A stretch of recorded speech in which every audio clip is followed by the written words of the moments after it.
Hello everyone, welcome back to another episode of the Saxophone Tips with Mirko Guerrini. Today I'm gonna talk about a topic that is probably one of my favorite among my students, and it's this mysterious little key here called bis.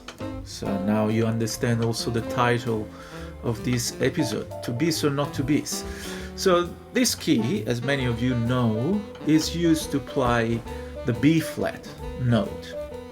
Now, a lot of people don't quite understand, what's the best way to use this key and when is the best time to use it. So I'm gonna try to make some clarification to shed some light over it.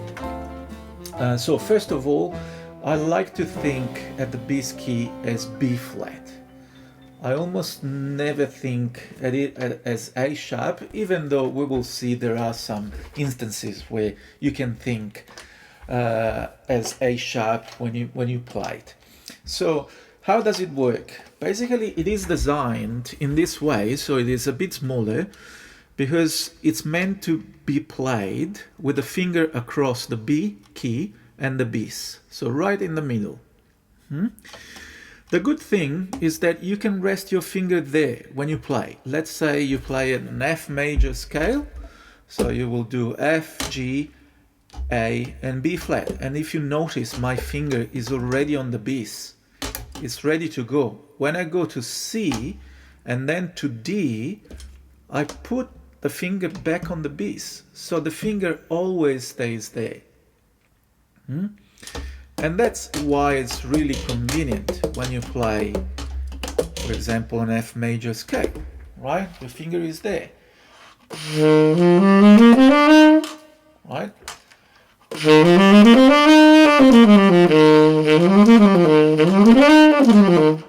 As you can see, it's very, logical and very easy to use.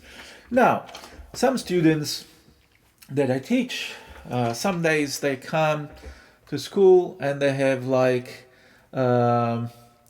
B flat and A, and all of a sudden I catch their fingers doing like B flat with two fingers and A using this finger, and then I say play G sharp now. And they are in a bit of a trouble because they have only one finger left and they can't press two keys. So guys, first tip, always use the index, the left index. Only one finger. Never do that. Even if you have to do a thrill with B natural, this is not the right way. So when to use it? Basically, the general rule is that when you have just B flat and then you move somewhere else, you can use the bis. However, when you have B flat and B natural next to each other, so either first B natural and then B flat, or first B flat and then B natural, you never use the bis. All right? This is the general rule. When you have the two Bs together, never use the bis.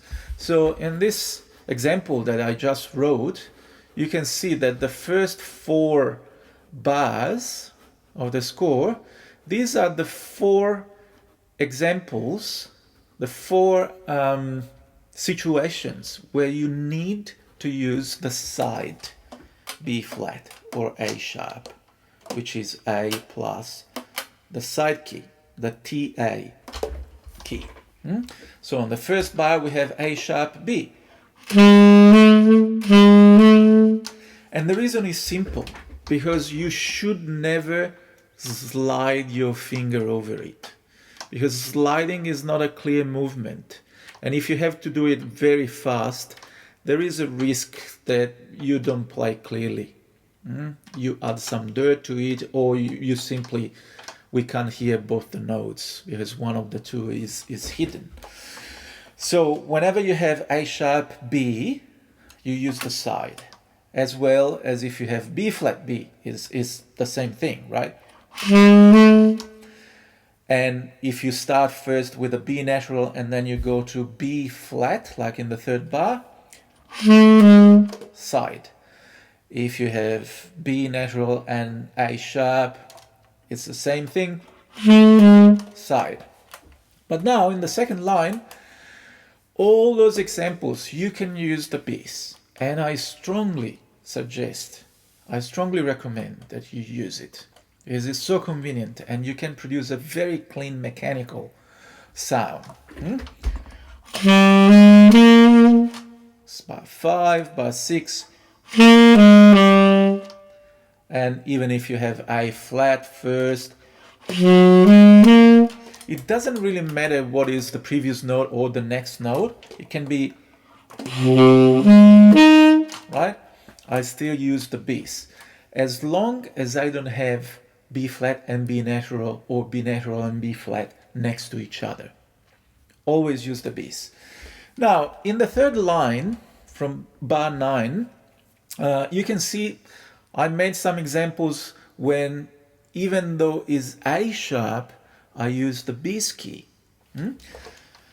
Like bar 9 is the same of bar 7, right? Instead of A flat, B flat, C, we have G sharp, A sharp, and C sharp. Like if you are in, I don't know, G sharp major or C sharp major, right? And then bar 10 is going back. Another example is if you have a pentatonic scale with flats like G major pentatonic.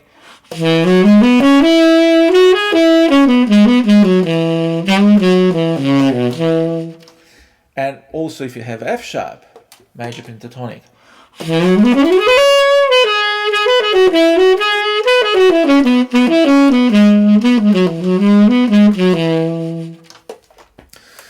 So this is a very simple clarification that I wanted to share with you. Remember, if you have the two B, like B flat and B natural next to each other, always use the side. If you have just B flat and then you come from a different note and you go to a different note, use always the bass and rest your finger on the bass key all the time. There is one more B flat that we can play, which is, some of you of course know, which is the key B and the F key. That's B flat as well.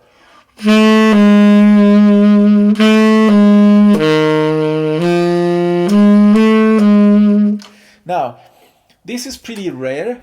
I'm not using very much, maybe once every, I don't know, 500 times that I play B flat, or even less. And the reason why is that your saxophone has to be in a very good shape, because usually when you do this, the bass key, because it's not pressed, may leak a little bit. If your saxophone has not been serviced for a while, there is a high chance, and mine actually is moving a little bit, so I can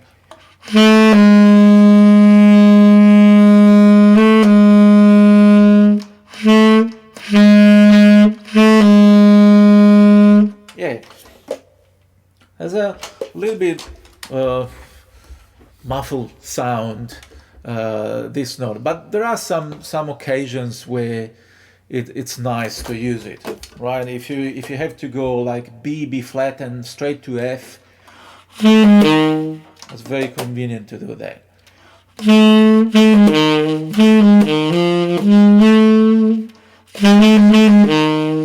Right? But this is more rare. Definitely, you play keys with flats and you don't have the two B's together, always bass.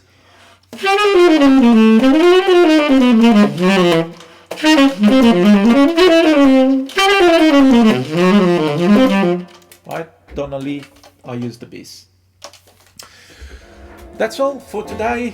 To bass or not to bass, use the bass when you don't have the two B's together. And see you next time.